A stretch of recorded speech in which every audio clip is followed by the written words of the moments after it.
ان کی اور ضروریات بھی ہیں، ان کے بال بچے بھی ہیں، لیکن انہیں دنیا کی کوئی رغبت نہیں ہے.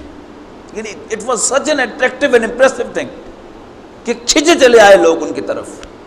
اور جیسا کہ میں نے عرض کیا کہ لاکھوں افراد ایک ہی شخص کی دعوت پر، اور ایک ہی شخص کی یعنی دعوت بھی ان دیٹ سینس جو ہے وہ آپ کو نظر نہیں آتی کہ باقاعدہ وہ تبلیغ کرنے کے لیے جا رہے ہوں. بس ایک خانقاہ ہے، وہاں پر بیٹھے ہوئے ہیں لوگ، وہاں پر آتے ہیں، ان سے ملتے ہیں، ان سے گفتگو کرتے ہیں، اور کچھ گفتگو بھی نہیں کرتے، بس آتے ہیں وہاں پر ایک نقشہ دیکھتے ہیں، لیکن وہ نقشہ اتنا امپریسو ہے کہ وہ پوزیس کر لیتا ہے لوگوں کو اور وہاں سے ہلنے نہیں دیتا، اور لاکھوں لوگ مسلمان ہو گئے. اچھا، اب اسی بنیاد پر تفریق کیا ہوئی؟ یعنی میرے آباء و اجداد بھی ہندو تھے، اور آج جو بارڈر کے پاس جو شخص بیٹھا ہوا ہندو ہے اس کے آباء و اجداد بھی ہندو تھے، لیکن یہ تفریق کس بنیاد پر ہوئی؟ یہ اسلام ہی کی بنیاد پر ہوئی. ورنہ ادھر بھی راجپوت ہے، ادھر بھی راجپوت ہے، ادھر بھی جاٹ ہے، ادھر بھی جاٹ ہے، ادھر بھی گجر ہے، ادھر بھی گجر ہے. فرق کیا ہے؟ فرق صرف اسلام ہے. تو پاکستان وجود میں آیا اسلام کی بنیاد پر. یہ کہنا انتہائی غلط ہے کہ پاکستان جو ہے وہ کوئی قومی بنیاد پر آیا، لیکن وہ قومیت جو نئی وجود میں آئی اس کی بنیاد کیا تھی؟ اسلام ہی تھی.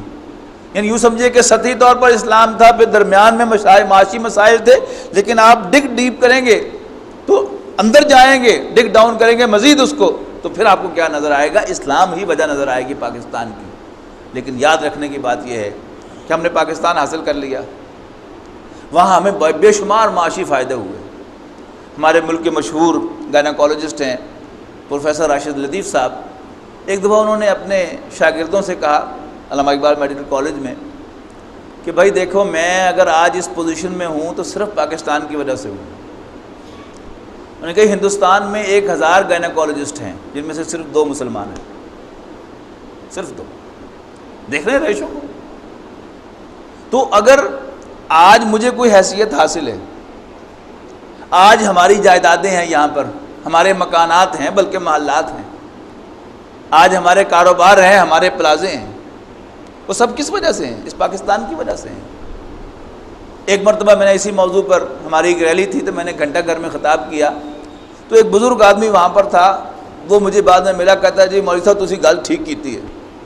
اس نے مجھے گن کر بتایا کہ گھنٹہ گھر کے گرد 8 بازاروں میں گنتی کی 7-8 دکانیں تھیں صرف مسلمانوں کی، گنتی کی، باقی سب کون تھا؟ ہندو تھا. آج اللہ کے فضل و کرم سے گھنٹہ گھر کے 8 بازاروں میں اور گول بازاروں میں اور تمام گلیوں میں کس کی دکانیں ہیں؟ کس کے کاروبار ہیں؟ الحمدللہ مسلمانوں کے کاروبار ہیں. اور یہ کاروبار ہمیں کیوں ملے؟ پاکستان کی بدولت ملے. پاکستان کیوں ملا؟ اسلام کے نام پر ملا. لیکن ہم نے کیا کیا؟ ہم نے جائیدادیں بھی بنائیں، اپنی دکانیں بھی چمکائیں، کاروبار بھی بنائے، محلات بھی تعمیر کیے. صرف ایک کام نہیں کیا، تو وہ کون سا ہے؟ کہ جس کام کے لیے ملک حاصل کیا تھا وہ کام نہیں کیا. یعنی اسلام کا نام سن کر کے اسلام آئے گا، اچھوں کو پسینہ آ جاتا ہے کہ اچھا اسلام آئے گا، اچھا سود بند ہو جائے گا، ہمارے کاروبار بند ہو جائیں گے. اللہ کے بندو، یہ کاروبار کس نام پر ملے ہیں مجھے اور آپ کو؟ یہ آج تعلیم کے مواقع، ملازمت کے مواقع کس بنیاد پر ملے ہیں؟ اسی پاکستان کی بنیاد پر ملے ہیں. وہ پاکستان جو اسلام کے نام پر حاصل کیا گیا تھا. پھر آزادی ہم نے حاصل کر لی پولیٹیکلی، ذہنی غلامی نہیں گئی، فکری غلامی نہیں گئی. اور پھر اب اس سے بھی آگے بڑھ کر ایسا معلوم ہوتا ہے کہ ہمارے لیڈرز کا جی چاہ رہا ہے کہ عملی طور پر بھی باقاعدہ غلامی اب انگریز کی نہیں تو امریکہ کی ہو جائے، بس امریکہ ہمیں کھانے کو دیتا رہے، ڈالرز کی شکل میں امداد ہمیں ملتی رہے، بس باقی ہم ان کی غلامی کرنے کو تیار ہیں.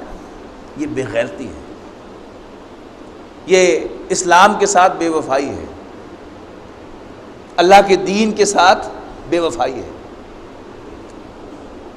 اور یاد رکھیے گا یہ بے وفائی ہمیں کبھی پے نہیں کرے گی.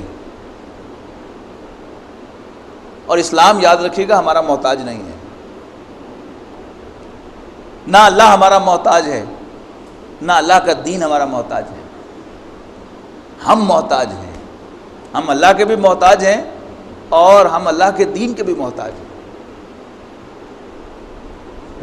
یہ پاکستان ہمیں اسلام کے صدقے ملا ہے نا، تو ہم تو اس کے بھی محتاج ہیں. ہاں اگر ہم توبہ کر لیں، اثر نو عہد کر لیں اور اس پر کام شروع کر دیں تو اللہ تعالیٰ سے توقع کر سکتے ہیں کہ اللہ تعالیٰ ہماری گناہوں کو معاف کر کے ہم پر مہربانی فرمائے گا، اور پھر یہ ملک بھی شاید سلامت رہ جائے. ورنہ آئے دن کبھی امریکہ سے خبر آ جاتی ہے کہ یہ ملک ٹوٹنے والا ہے، کبھی کوئی نقشہ شائع ہو جاتا ہے کہ سن 2020 تک یہ ٹوٹ جائے گا، کوئی معلوم ہوتا ہے کہ سن 2015 تک اس کے ٹکڑے ہو جائیں گے. کبھی ہمارا اپنا کوئی صحافی جو ہے اس کی صحافت کو جوش آتا ہے تو وہ ایک مضمون شائع کر دیتا ہے، کبھی کوئی ٹی وی پر کوئی نئی بات جو ہے وہ کہہ جاتا ہے. کیوں؟ یہ آزادی ہمیں راس نہیں آئی، یہ آزادی ہمیں اچھی نہیں لگ رہی. غلامی کے اتنے خوگر ہم ہو گئے تھے کہ اب پھر غلام ہونے کو جی چاہ رہا ہے ہمارا.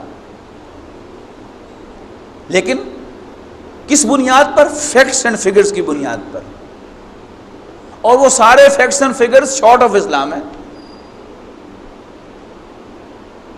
ایسا ہو جائے گا، ایسا ہو جائے گا، اس کا نتیجہ یہ نکلے گا، لہذا ادھر چلے جاؤ. یہ حالات جو ہے وہ یوں چلے جا رہے ہیں، لہذا دوبارہ ہندوستان میں شامل ہو جاؤ. سوال یہ ہے کہ جب بھی دنیا میں کوئی مسئلہ پیدا ہوتا ہے تو اس میں جو سینسیبل اپروچ کیا ہوتی ہے؟ Where we started from. مقاصد کیا تھے، کیا طے ہوا تھا، کس حد تک اچیو ہوا. ہر جو بھی ادارہ ہوتا ہے اس کی سالانہ اگر کوئی میٹنگ ہوتی ہے یا 6 ماہ کے بعد کوئی میٹنگ ہوتی ہے تو اس میں کیا ہوتا ہے؟ مقاصد کیا تھے، کیا اچیو کیا، کیا اچیو نہیں کر سکے، وجوہات کیا ہیں، اب اس کو اچیو کرنے کا طریقہ کار کیا ہے. آئیے ہم سب بھی سر جوڑ کر بیٹھیں. پاکستان کیوں بنایا تھا؟ 14 اگست آ رہا ہے، سر جوڑیے، علیحدہ بیٹھیے، غور و فکر کیجئے کیوں بنایا تھا. مقصد پورا ہوا؟ نہیں ہوا. کہاں تک کامیابی ہوئی؟ جہاں نہیں ہوئی اس کی وجوہات کیا تھیں، اور پھر what we can do for that. اس پر غور و فکر کیجیے. اللہ تعالیٰ سے دعا ہے کہ اللہ تعالیٰ ہمیں معاملات کو صحیح طرح سمجھنے کی بھی توفیق عطا فرمائے اور ان کو سلجھانے کی بھی. آخر دعوانا الحمدللہ رب العالمین.